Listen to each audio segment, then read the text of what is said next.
Hello everyone, I hope you all are very fine. आशा करता हूँ कि आप सभी बहुत अच्छे होंगे और आप सभी लोगों का बहुत बहुत स्वागत है।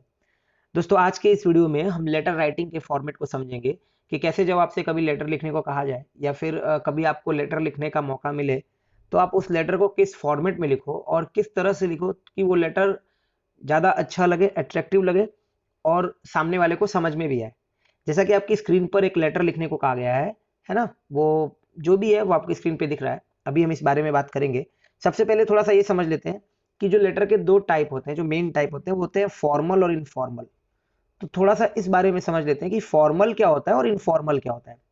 देखो, जब भी कभी आप किसी ऑर्गेनाइजेशन को, किसी ग्रुप को, किसी बॉडी को लेटर लिखते हो, किसी मिस्टेक, किसी रिक्वेस्ट या फिर किसी कंप्लेंट के बारे में, तो वो फॉर्मल होता है। ठीक है?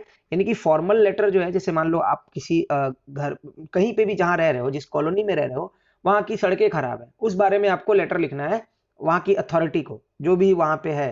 ठीक है? तो उस लेटर को आप फॉर्मल लेटर राइटिंग में लाओगे। इनफॉर्मल क्या हो गया? इनफॉर्मल का मतलब थोड़ा फ्रेंडली वे में अगर आप लिख रहे हो अपने दोस्त को, अपने रिलेटिव्स को, तो वो इनफॉर्मल हो जाएगा। इसके अलावा राइटिंग सेक्शन में भी डिफरेंट होता है फॉर्मल और फॉर्मल में, कि क्या चीजें हैं जो इनफॉर्मल में नहीं लिखी जाती और क्या चीजें हैं जो फॉर्मल में लिखी जाती है। आज हम फॉर्मल लेटर राइटिंग का फॉर्मेट समझ रहे हैं, फॉर्मल लेटर राइटिंग कैसे की जाती है उसको समझेंगे।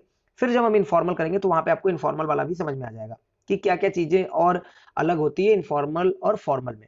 ठीक है? अब समझते हैं इस क्वेश्चन को। क्वेश्चन हमारे पास ये है कि जो मेन पार्क है आपकी लोकेलिटी में, वो बहुत ही खराब सिचुएशन में, बहुत ही पैथेटिक सिचुएशन में है ना? उस और कोई ध्यान नहीं दे रहा है। In a state of utter neglect, the gates of the park are broken, और जो गेट्स हैं वो टूटे हुए हैं। And greenery has almost vanished, disappear, जो ग्रीनरी है वो पूरी तरह से डिसअपियर हो चुकी है, वैनिश हो चुकी है, यानी कि डिसअपियर हो चुकी है। और जो हमारे जिम्मेदार कर्मचारी हैं, the employees responsible for the upkeep of the park, maintain करने के लिए, पार्क को मेंटेन करने के लिए, they are seldom seen doing their assign duties. यहाँ पे ये देर नहीं होगा, तो उनको शायद ही कभी देखा जाता है। It means they are hardly seen, शायद ही कभी उनको देखा जाए कि वो जो ड्यूटी उनसे कही गई है करने को वो कर रहे हो। अब आपको एक लेटर लिखना है। Write a letter to the director, horticulture department, Meerut, complaining about their problem and requesting him about the problem and requesting him to take appropriate action. अब देखो, ये बन गया फॉर्मल लेटर।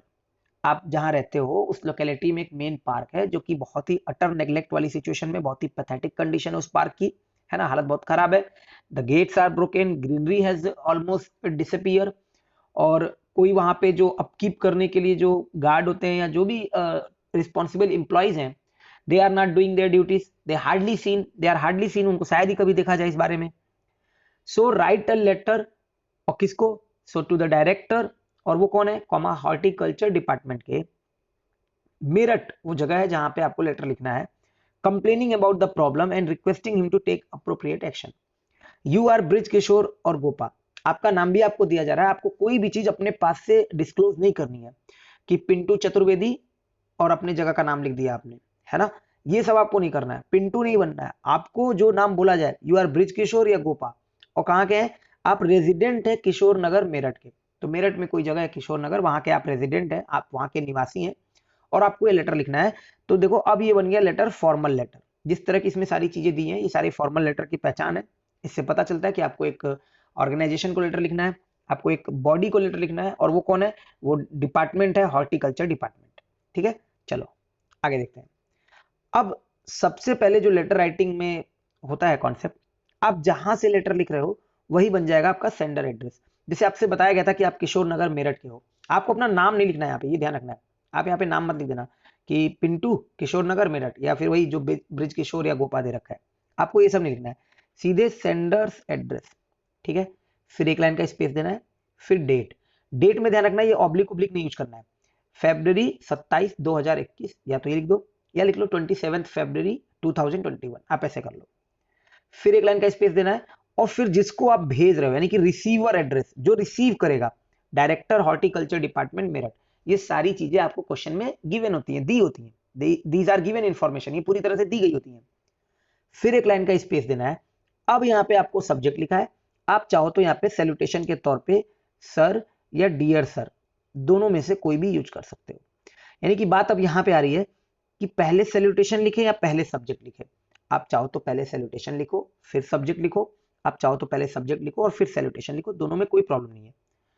फर्क सिर्फ इतना है कि अगर आप सैल्यूटेशन पहले लिखते हो तो वो लेटर थोड़ा ज्यादा अच्छा माना जाता है, कि जो भी वो पढ़ने जा रहा है उसको लगेगा कि पहले आपने उसको सैल्यूटेशन दिया, मतलब आपने उसको हेलो बोला, सर बोला, तो शायद वो लेटर पे ज्यादा ध्यान दे। ऐसा कहा जाता है कि वो लेटर को अट्रैक्टिव बनाने के लिए पहले आपको सैल्यूटेशन लिखना चाहिए फिर आपको सब्जेक्ट लिखना चाहिए। अगर आप सब्जेक्ट भी पहले लिख रहे हो तो इसमें बहुत ज्यादा इश्यू नहीं है, ठीक है। तो इस चीज का ध्यान रखना है। एक बार फिर समझ लो, जहां से आप लिख रहे हो यानी कि सेंडर एड्रेस, एक लाइन का स्पेस, डेट जिसमें आपको ऑब्लिक नहीं यूज करना है, फिर एक लाइन का स्पेस, रिसीवर एड्रेस जो रिसीव करेगा, and these are the given information in your question, आपके क्वेश्चन में सारी चीजें दी होंगी। फिर एक लाइन का स्पेस, आप यहाँ पे सब्जेक्ट लिख लो या फिर आप यहाँ पे सैल्यूटेशन लिख दो कि डियर सर या सर। रिस्पेक्टेड सर नहीं लिखना है आपको, ये भी ध्यान रखना है। बहुत बार आपको दिखेगा रिस्पेक्टेड सर, ये गलत है। गलत इसलिए है क्योंकि सर में ही आपका रिस्पेक्ट लगा हुआ है, तो फिर आपको रिस्पेक्टेड लिखने की जरूरत नहीं है। क्लियर हो गया? आ जाओ अब, जहां से लिखना है आपको ऐसे सर कॉमा, आप डियर सर लिखो या सर लिखो, कोई दिक्कत नहीं है। अब पहले आप क्यों ये लेटर लिख रहे हो पहले वो लिख दो, ठीक है। आपके लेटर लिखने का पर्पस क्या है, सबसे पहले आपको ये लिखना है। तो I would like to draw your attention toward the deplorable condition of the main park in the city. आपको बताया गया था कि आपकी लोकेलिटी का मेन पार्क जो है बहुत ही अटर नेग्लेक्ट वाली सिचुएशन में है। तो लिखो I would like to draw your attention toward the deplorable condition, toward the pathetic condition of the main park in the city. The gates are broken, अब ये सारी चीजें आपको फिर से दी थी क्वेश्चन में। And greenery has almost vanished, और जो ग्रीनरी है वो पूरी तरह से वेनिश हो चुकी है। The employees responsible for the upkeep of the park are seldom seen doing their assigned duty. तो ये आपने बता दिया कि आप ये लेटर क्यों लिखना चाह रहे हो, क्या पर्पज है, क्या आप उद्देश्य है आपका, वो आपने इस 3-4 लाइन में आपने दिखा दिया, ठीक है। अब जो भी पढ़ेगा उसको क्लियर हो जाएगा कि लेटर किस बारे में कहना चाह रहा है, ठीक। अब अगली वो चीजें कि क्या परेशानी है आपको, इस वजह से प्रॉब्लम क्या है, जो मेन प्रॉब्लम है वो क्या है ना, कहां सिचुएशन जो है डेट्रियोरेट कर गई है, वर्स हो गई है, तो वो देखो क्या है। The park which has been build to facilitate the general public has now become a favorite spot for the anti-social elements and stray animals. So actually the gates are broken, है ना, जो गेट है वो टूटे हुए हैं। So it is very easy for stray animals to enter. It is very easy for anti-social elements because there is no one to stop them. कोई है नहीं वहां रोकने वाला, और गेट भी टूटे हुए हैं, तो एंटी सोशल एलिमेंट्स भी वहां पे आके बैठ रहे हैं। यानी कि जो वो नशा कर रहे हैं या फिर जुआ खेलते हैं, जो भी है ना, तो वो आके बैठते हैं, उन्हीं के लिए बोला गया anti social elements. The park which has been build to facilitate the general public, ये पार्क जो बनाया गया था जनरल पब्लिक के लिए, has now become a favourite spot, तो ये इनका एक स्पॉट बन चुका है, वो भी फेवरेट स्पॉट है। ये भटकते हुए जानवर है ना, स्ट्रे जानवर, जो खुले हुए जानवर है, आवारा जानवर है, वो यहाँ आके बैठ जाते हैं, एंटी सोशल एलिमेंट्स आके बैठ जाते हैं। There is no one to fend them off, fend off का मतलब होता है टू मेक देम अवे, एक तरह से दूर भगाना उनको, है ना, कोई यहाँ पे नहीं है उनको दूर भगाने के लिए। द होल पार्क, जो पूरा पार्क है, is littered with garbage and tall bushes, वो पूरा कूड़ा करकट जंक रबिश इन सब चीजों से भरा हुआ है। और क्योंकि कोई रिस्पॉन्सिबल है नहीं यहाँ पे, कोई इस चीज के लिए कोई इंप्लॉय ध्यान दे नहीं रहा है, तो एक इंप्लॉय होगा जिसको कहा गया होगा कि आप इस पार्क की सफाई भी करते रहो, इसको प्रून करते रहो, छटाई करते रहो। तो कोई प्रून करने वाला नहीं है, तो इसकी वजह से, प्रून नहीं करने की वजह से जो बुशेज हैं वो टॉल हो गई हैं। तो ये पूरा पार्क जो है ना, this is full of garbage, है ना, rubbish, junk and tall bushes, इधर उधर से कूड़ा करकट आके पूरा भर गया है यहाँ पे। जो वाटर सिस्टम है, जहां से पानी पार्क का बाहर जाता है, drains of the park are clogged with leaves, वो पत्तियों से जाम हो चुका है, भर चुका है। And have become breeding grounds for mosquitoes, जो मच्छर है उनके लिए एक जन्म देने वाला जगह बन गया है यहाँ पे, है ना, बहुत आसानी से पनप रहे हैं यहाँ पे, बहुत ज्यादा आ रहे हैं यहाँ पे मच्छर, इसकी वजह से केवल।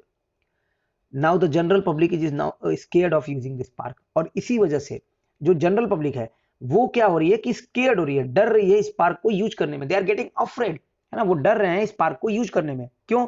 क्योंकि गेट्स ब्रोकन है, इसके अलावा जो ग्रीनरी है वो भी खत्म हो चुकी है, तो कोई पार्क में जाना नहीं चाहेगा। आपने इस तरह से शुरुआत की पहले, फिर आपने बताया कि ये पार्क बनाया गया था, और जब बना था तो ये क्या सिचुएशन थी इसकी, और अभी सिचुएशन कितनी डेटेरियोरेट कर गई, कितनी वर्स हो गई है ना, ये आपने बता दिया। इसके अलावा चूंकि गेट टूटे हुए थे, तो ये बहुत अच्छा लाइन बन सकता है कि वहां पे जो है स्ट्रे एनिमल्स और एंटी सोशल एलिमेंट्स, उनके लिए बहुत ही आसान हो गया है वहां पे आना, है ना। And there is no one to stop them, कोई है भी नहीं उनको वहां रोकने के लिए, फेंड ऑफ करने के लिए, वार्ड ऑफ करने के लिए। And the whole park is full of garbage rubbish, सारा कूड़ा करकट से पूरा पार्क भरा हुआ है। ड्रेन्स भी पूरे उसके खराब हो चुके हैं, क्लॉग हो चुके हैं पत्तियों से, जिसकी वजह से मॉस्किटोज बहुत आते हैं वहां आसपास। और this is the main reason that public are getting afraid and they are scared of using this park. तो ये आपने दो जो यूज किया है पैराग्राफ, देखो छोटे छोटे जो 2-3 लाइनों का पैराग्राफ यूज किया आपने, इसमें आपने पूरी सिचुएशन कितना अच्छा क्लियर कर दिया है। अब आपको बताना है कि क्या क्या होना चाहिए, है ना, जो आपके सजेशन है, जो आपकी रिक्वेस्ट है वो क्या है। The municipality should adopt a strict policy, और बहुत ही ज्यादा जो कठोर पॉलिसी हो सकती है वो उनको अडॉप्ट करना चाहिए। एंड डिवाइस, ध्यान रखना एक डिवाइस होता है, जिसमें मैं वीडियो बना रहा हूं ये सी वाला है, डिवाइस यानी कि एक तरह से आप जिसको हिंदी बोलते हो यंत्र, और एक डिवाइस होता है DEVI, ये सी, ये तो नाउन होता है अगर आप ग्रामेटिकल टर्म में समझो, और ये वर्ब होता है। इसका मतलब होता है कोई चीज को तैयार करना, है ना, कोई इजाद करना। जैसे आपने एक स्ट्रेटजी बनाई तो आपने डिवाइस किया। The municipality should adopt a strict policy and devise a strategy to deal with these stray animals.